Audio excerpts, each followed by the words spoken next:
नमस्कार दोस्तों, दीक्षा स्टूडियो की इस बहुत ही ख़ास पेशकश में आप सभी का स्वागत है, जिसका नाम है ज़िंदगी तेरी मेरी कहानी है।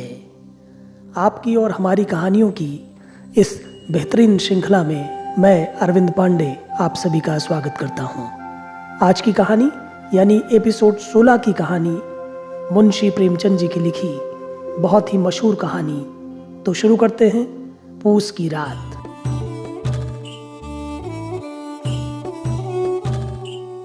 हल्कू ने आकर अपनी पत्नी मुन्नी से कहा, सहना आया है, लाओ जो रुपए तुमने रखे हैं उसे दे दूं, किसी तरह गला तो छूटे।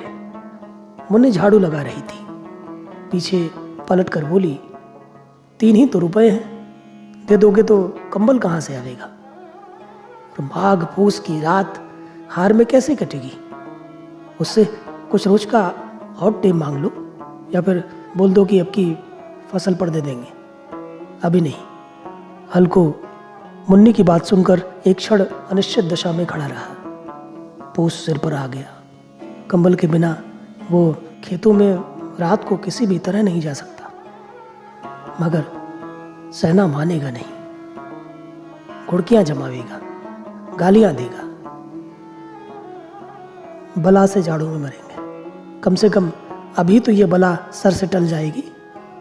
ये सोचता हुआ हल्कू अपना भारी भरकम डील लिए हुए, जो उसके नाम को झूठ सिद्ध करता था, अपनी पत्नी के समीप आ गया और खुशामद करते हुए बोला, ला जितने हैं उतने ही दे दे। अरे कम से कम अभी तो इस बला से गला छूटे, कंबल के लिए कुछ और जुगाड़ कर लूँगा। मुन्नी उसके पास से दूर हट गई और आंखें तरेरती हुई बोली, कर चुके दूसरा उपाय, जरा सुनूं तो कौन सा उपाय करोगे? हैं?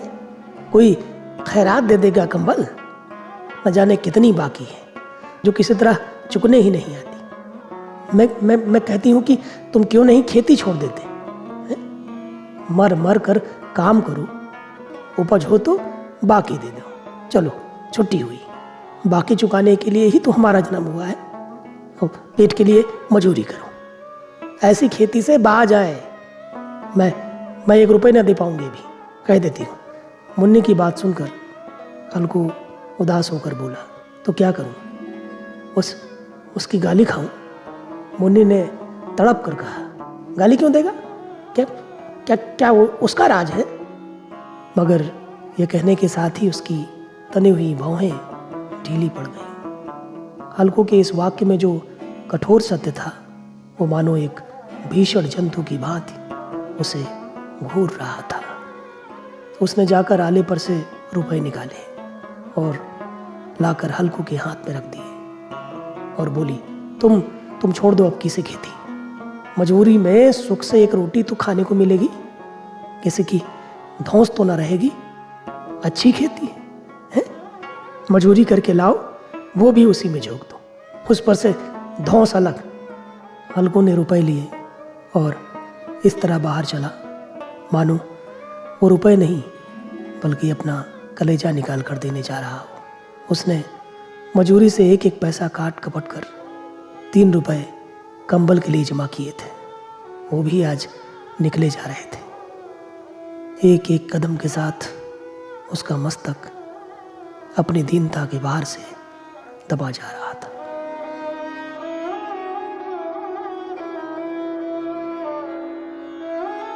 पूस की अंधेरी रात, आकाश पर तारे भी ठिठुरते हुए मालूम होते थे। हल्कू अपने खेत के किनारे ओक के पत्तों की एक छतरी के नीचे बांस के खटोले पर अपनी पुरानी गाढ़े की चादर ओढ़े कांप रहा था। खाट के नीचे उसका संगी कुत्ता जबरा पेट में मुंह डाले सर्दी से कूं कूं कर रहा था। दोनों में से एक को भी नींद नहीं आ रही थी। हल्कू ने घुटनियों को गर्दन में चिपकाते हुए कहा, क्यों जबरा, जाड़ा लगता है? अरे कहता तो था तुझसे कि घर में पुआल पर लेटा रहे, तो यहाँ क्या लेने आ गए थे? हैं? अब खाओ ठंड, जान रहे थे कि मैं यहाँ हलवा पूरी खाने आ रहा हूँ। दौड़े दौड़े आगे आगे चले। बाप रे, अब रो नानी के नाम को।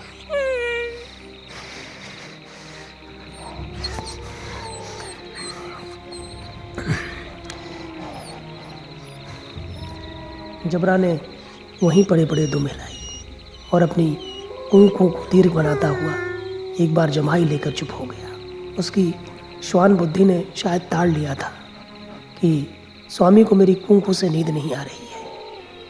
हल्कू ने अपना हाथ निकालकर जबरा की पीठ सहलाते हुए कहा, देखो आज किसी तरह सो जाओ, मगर कल मत आना मेरे साथ, हैं?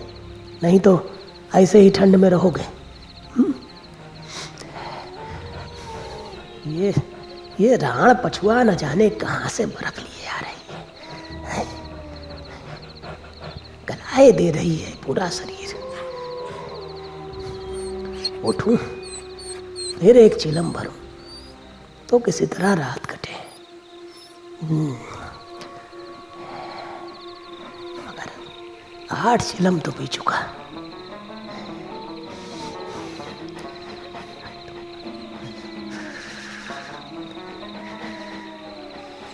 ये खेती का मजा है।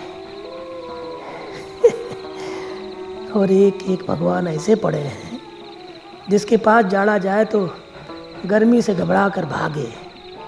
मोटे मोटे गद्दे, लिहाफ, कंबल। मजाल है कि जाड़े का गुजर हो जाए, है? तकदीर की खूबी। सही है, मजूरी हम करें और मजा लूटे दूसरे। हल्कू उठा, गड्ढों में से जरा सी आग निकालकर चिलम भरी। जबरा भी उठ बैठा। हल्कू ने चिलम पीते हुए कहा,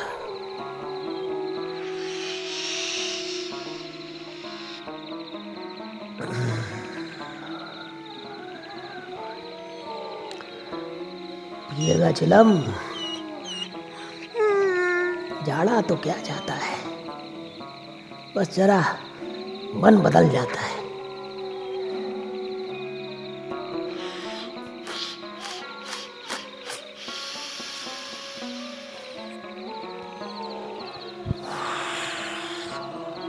जबरा ने उसके मुंह की ओर प्रेम से झलकती हुई आंखों से देखा। हल्कू ने मानो उसकी भावना को समझ लिया हो। उसने कहा, आज और जाड़ा खा ले, कल से मैं यहाँ पुआल बिछा दूंगा, उसी में घुस कर बैठना आराम से। तब जाड़ा ना लगेगा।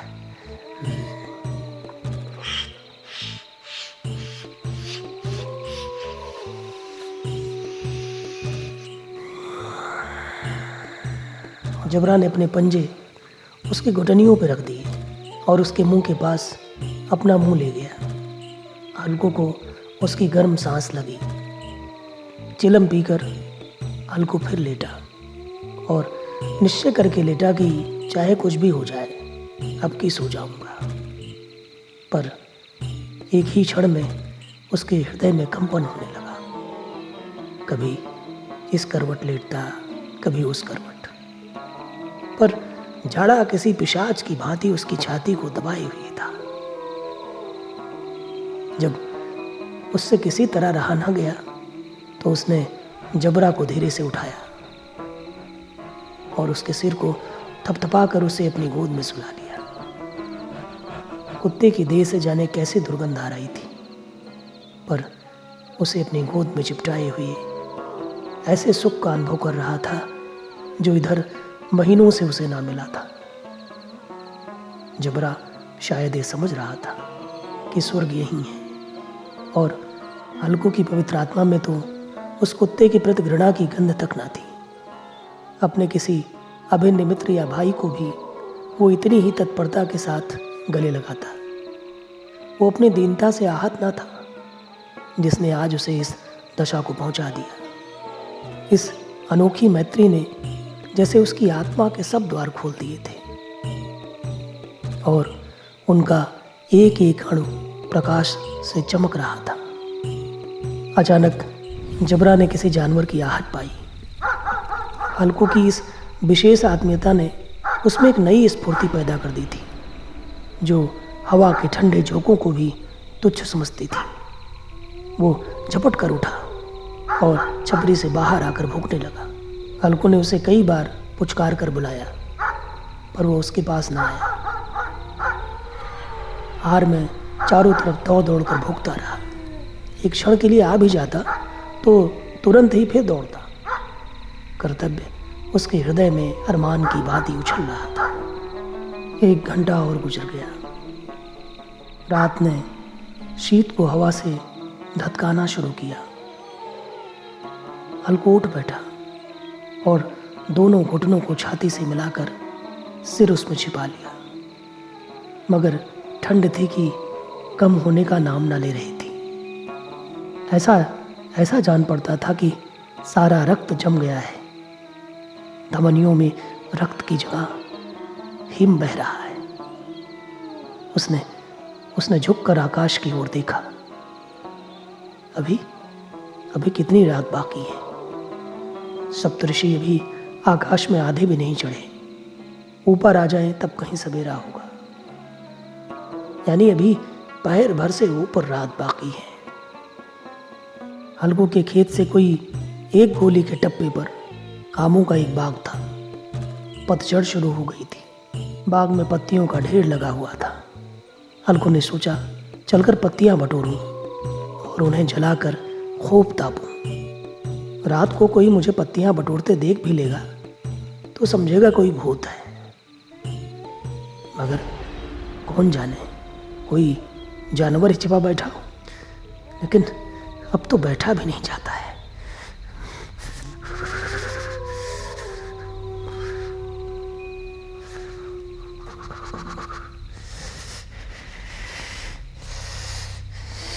जाने कौन जन्म का बदला ले रहे हैं भगवान आज।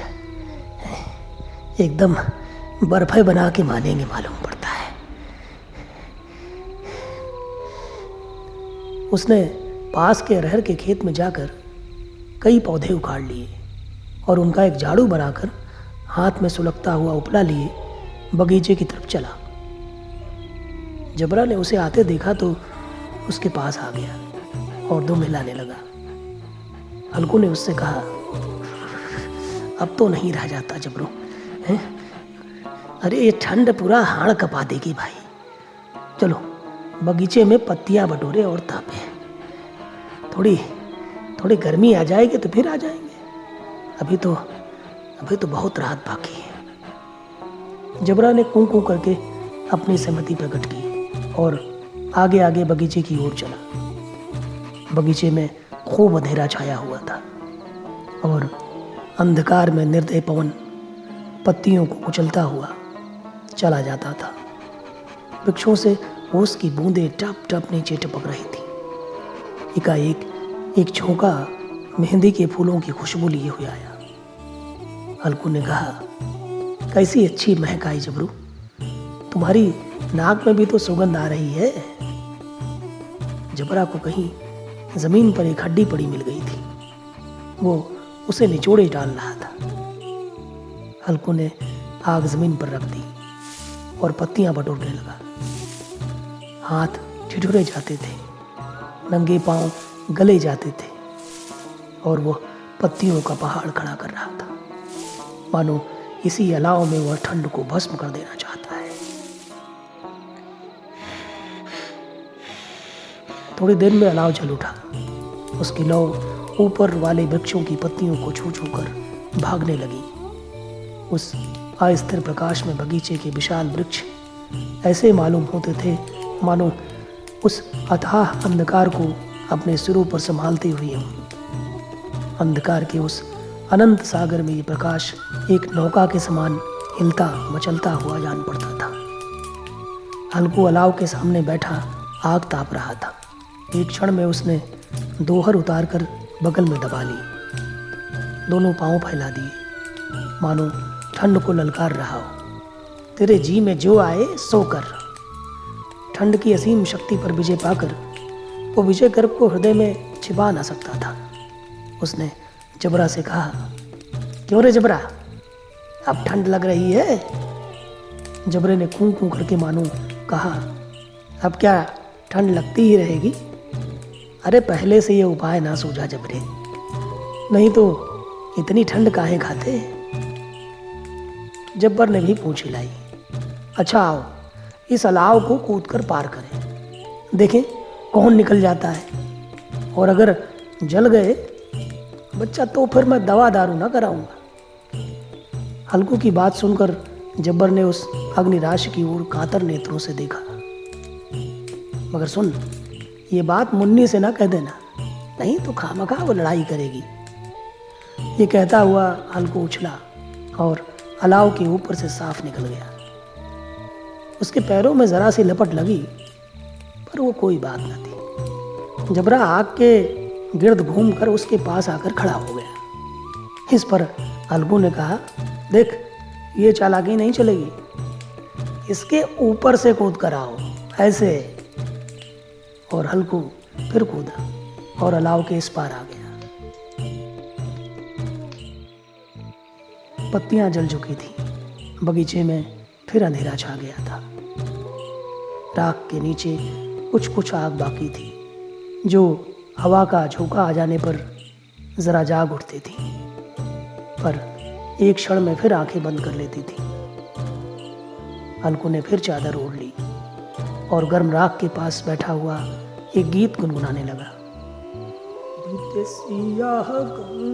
ले आयो बड़े दूर, ले आयो बड़ी दूर, ले आयो बड़ी दूर, विदेशिया गौना ले आए बड़ी दूर, विदेशिया गौना ले आयो बड़ी दूर, ले आयो बड़ी दूर, ले आयो बड़ी दूर, विदेशिया गौना ले आयो बड़ी दूर। उसके बदन में गर्मी आ गई थी, पर जो जो शीत बढ़ती जाती थी उसे आलस से दबाए लेता था। जबरा जोर से भूखकर खेत की ओर भागा। हल्कू को ऐसा मालूम हुआ कि जानवरों का एक झुंड खेत में आया है। शायद नीलगायों का झुंड था। उनके कूदने दौड़ने की आवाज़ें साफ कान में आ रही थी। फिर ऐसा मालूम हुआ कि खेत में चर रही है। उनके चबाने की आवाज़ चर्र चर्र सुनाई देने लगी। हल्कू के दिल ने कहा, नहीं, जबरा के होते हुए कोई जानवर खेत में नहीं आ सकता। वो तो नोच ही डाले उसे। मुझे शायद भ्रम हो रहा है। कहाँ? अब तो कुछ सुनाई नहीं देता। मुझे भी कैसा धोखा होगा। बड़ी मुश्किल से तो थोड़ी गर्मी आई है बदन में। अब उठकर कहीं जाने का मतलब है बेवजह ठंड को दावत देना। उसने वहीं से बैठे बैठे आवाज लगाई, जबरा, ओ जबरा। जबरा भौंकता रहा, उसके पास ना आया। एक बार फिर से खेत के चले जाने की आहट मिली। इस बार हल्कू अपने आप को धोखा न दे सका। उसे अपनी जगह से हिलना जहर लग रहा था। कैसा दंदाया हुआ था। इस जाड़े पाले में खेत में जाना, जानवरों के पीछे दौड़ना उसे असहाय जान पड़ा। वो अपनी जगह पड़ा रहा, हिला तक नहीं। बस वहीं से लेटे लेटे ही आवाज लगाई, हिलो हिलो हिलो। जबरा फिर भूख उठा। जानवर खेत चल रहे थे, फसल तैयार है, ऐसी अच्छी खेती थी, पर ये दुष्ट जानवर उसका सर्वनाश किए डालते थे। हल्कू पक्का इरादा करके उठा और 2-3 कदम चला, पर एकाएक हवा का ऐसा ठंडा चुभने वाला बिच्छू के डंक सा झोंका लगा कि वो फिर बुझते हुए अलाव के पास आकर बैठ गया और उसकी राख को कुरेद कर अपनी ठंडी देह को गरमाने लगा। हिला भी नहीं जा रहा है। जबरा भूख भूख कर अपना गला फाड़ डालता था। नीलगाय खेत का सफाया किए डालती थी और हल्कू गर्म राख के पास शांत बैठा हुआ था। आलस्य ने रस्सियों की भांति उसे चारों तरफ से जकड़ रखा था। उसी राख के पास गर्म जमीन पर वो चादर ओढ़कर सो गया। सवेरे जब उसकी नींद खुली तब चारों तरफ धूप फैली हुई थी और मुन्नी कह रही थी, क्या आज तुम सोते ही रहोगे?